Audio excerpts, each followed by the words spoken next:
Hi, I'm John Green. This is Crash Course U.S. History, and we've done it! We've reached the end of history! Yeah, Stan says that history never ends, but whatever, we've reached the part that me from the present is in. So we aren't going to cover the astonishing results of the 2016 presidential election. What we are going to do is try to talk about historical events that are also current events. Future John Green here to tell you that in a stunning turn of events, the 2020 presidential election will be won by Harry Styles. I know that he's English and under 35, but we're going to change the Constitution to make it possible, because that's how much we love Harry Styles in 2020.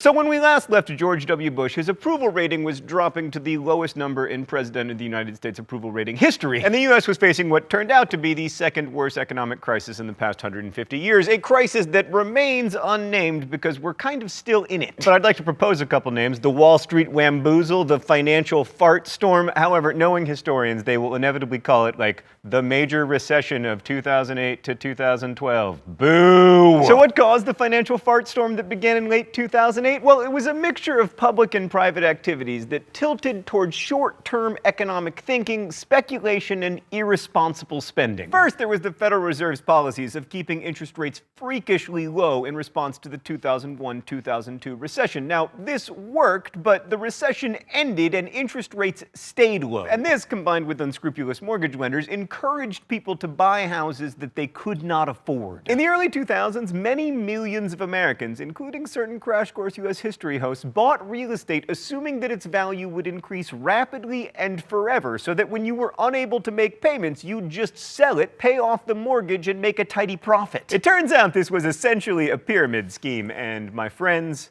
I was not at the top of the pyramid. So back then, you could buy a house with a so-called ninja loan, which sadly did not involve Mutant Ninja Turtles or pizza. Ninja stands for no income, no job, and no assets. Traditionally, people in this situation can't borrow hundreds of thousands of dollars, but in the early 2000s, these loans were given the benign-sounding designation subprime. So it's important to understand that it wasn't just like big Wall Street banks financing huge deals with debt. Regular people were doing it, like me. All this, of course, created a classic housing bubble, which was doomed to burst. Also, with the interest on government treasury bills effectively zero, investors had to look elsewhere for better returns, which led to the idea of issuing securities, these bond-like instruments that were backed by mortgages. The thinking was that the interest people paid on their mortgages would supply the underlying value of the security, the way that, like, tax revenues are the source of the value of a government bond. Now, of course, there'd be a minority of people who'd fail to pay off their securitized mortgages, but most people would pay because, you know, they want to keep their houses. But it turns out that if you haven't paid any money to own your house, you don't feel that invested in it. Now, there were even more reasons why these securities were terrible ideas, but the important thing is that when the mortgages turned bad, these securities became toxic assets. Basically, the people who held them suddenly didn't know what they were worth, if anything, and banks overreacted to this uncertainty, as banks like to do, by not lending out any money. And that's called a credit freeze, which is very bad. So that's how a housing bubble turned into a full-fledged financial crisis. All right, let's go to the thought bubble. When banks stop lending, business can't function.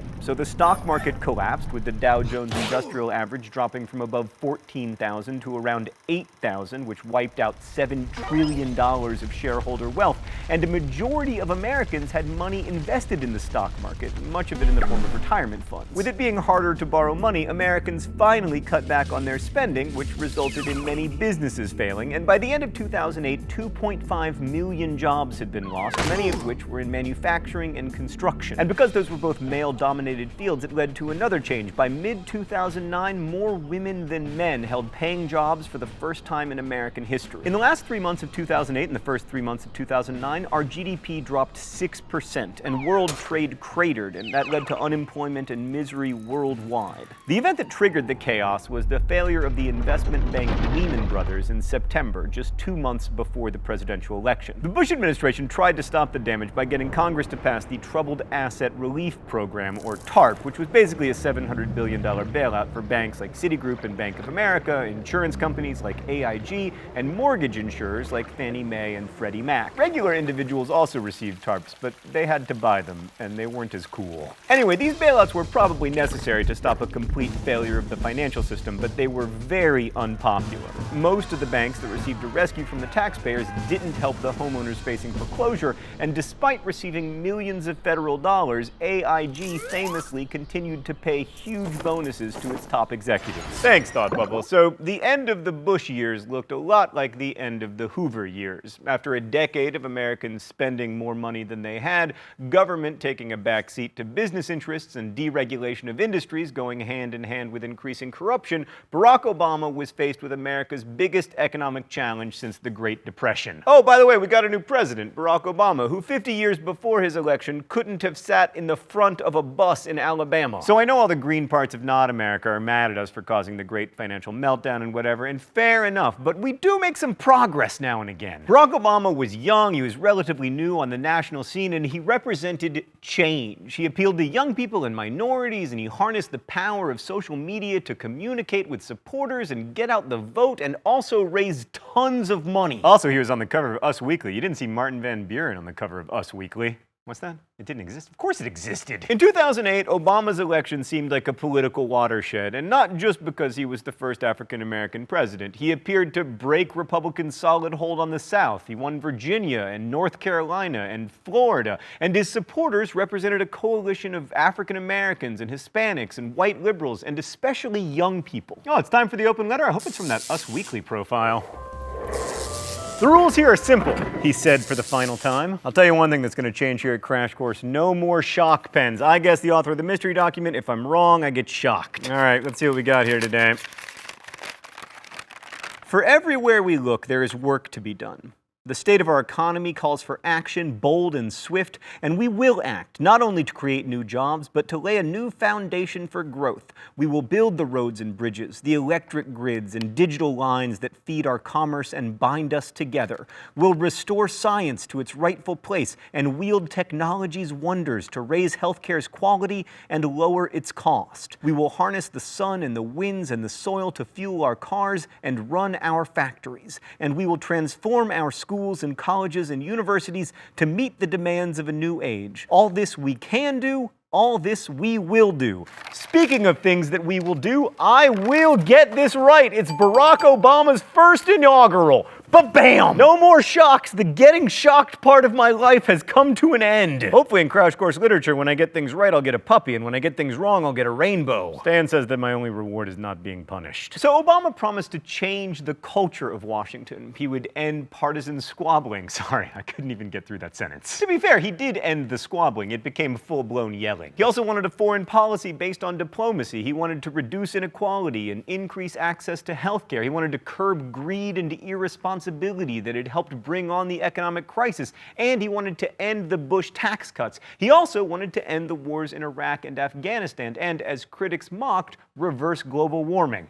It's a tall order. So how has he done? Not bad. Well, some would say not great either. For instance, he launched diplomatic outreach to the Muslim world, but a lot of this was more rhetoric than action, as in his verbal support for the revolution that overthrew Hosni Mubarak in Egypt. And he did keep some of his campaign promises. For instance, he signed into law the Lilly Ledbetter Fair Pay Act, which made it easier for women to sue when they'd been systemically underpaid. And he also reversed an earlier executive order that limited women's reproductive rights. And speaking of women, he appointed two of them to the Supreme Court, Elena Kagan and Sonia Sotomayor, the court's first Hispanic member. He also followed through on his promise to end the war in Iraq, although to be fair, the Bush administration had really set him up for success there. And he increased the number of U.S. troops in Afghanistan as part of a longer-term plan to end the war there, which has sort of worked. He also authorized a successful military operation that killed Osama bin Laden on May 2nd, 2011. I was in Amsterdam at the time, and the Dutch media came to my house to ask me how Americans felt about this, and I said, good. On the other hand, Obama has been criticized internationally for backing off his promise to close the Guantanamo Bay detention camp, and he has largely followed the Bush administration's policies with the war on terror. But the Obama administration has deployed far more unmanned drones to kill suspected militants around the world. Despite provoking outrage on the left and the right, Americans generally appear to support the use of drones and also extralegal assassinations of accused terrorists. Obama also kept in place Bush's executive power. In fact, he expanded it in some ways with the NSA's PRISM program. What about that financial mess he inherited? Well, Obama was fortunate to have a Democratic Congress for his first term in office, so he could push through a lot of legislation. This included a sweeping stimulus package with nearly $800 billion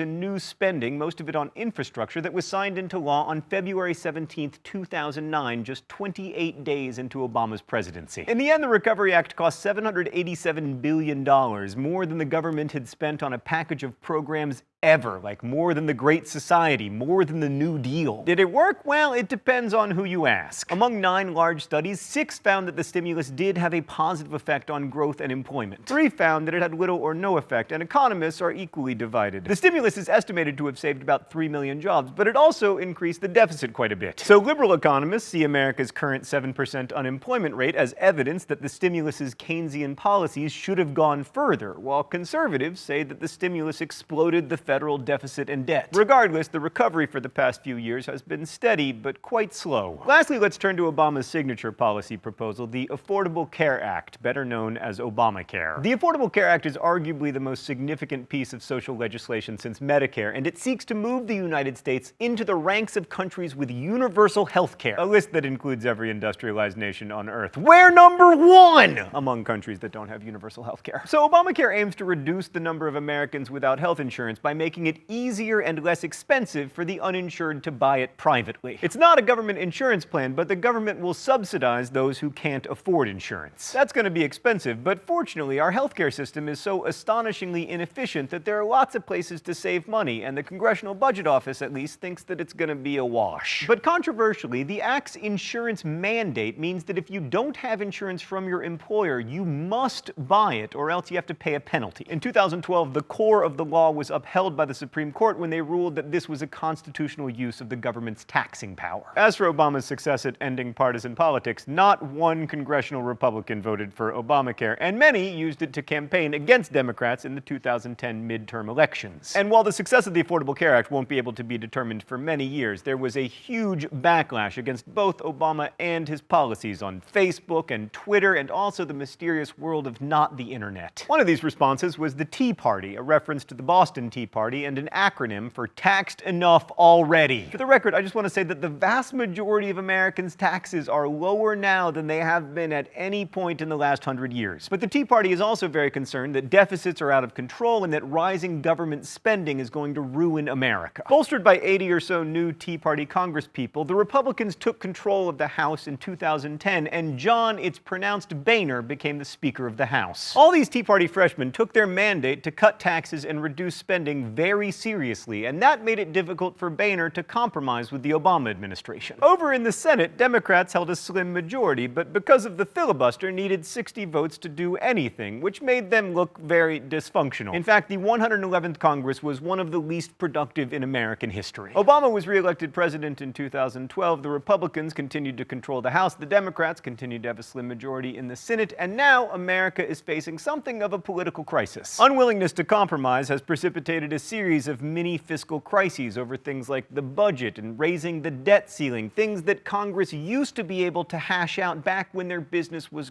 governing, not ideological rigidity. Meanwhile, the economy has slowly added jobs and looks halfway decent at the moment, mostly because Europe looks so bad. Yay? That qualified questioning yay is about the last word I have to say on American history. The particular brands of ideological certainty we see today may seem new, but if you look at American history, you realize that this has been going on for a long time. The Tea Party is right that the Founding Fathers would be astonished by the extent of the American government and the extent to which it's involved in the lives of Americans. And progressives are right that people around the world have benefited from government investment in healthcare and infrastructure and transportation. We have to ask ourselves again, what does freedom really mean? Can you be free when you live in poverty or when you're one injury away from bankruptcy? Can you be free when the government can go to a secret court to read your text messages? We know that you can't be free if you're dead, so is the government's job to protect you not only by having a standing army, but also by making you wear your seatbelt? Those are ultimately ideological questions, but we have to grapple with them in a real, practical way, and the great story of American governance is compromise. But that has also often been the tragedy of American governance, as when the Constitutional Convention compromised over whether African American people were people. So if you've learned anything this year, I hope it's been that the American story that we find ourselves in now isn't entirely entirely novel. And I think we have much to learn from those who came before us, both from their successes and from their many, many failures. Thank you so much for watching Crash Course U.S. History. Next, we will be discussing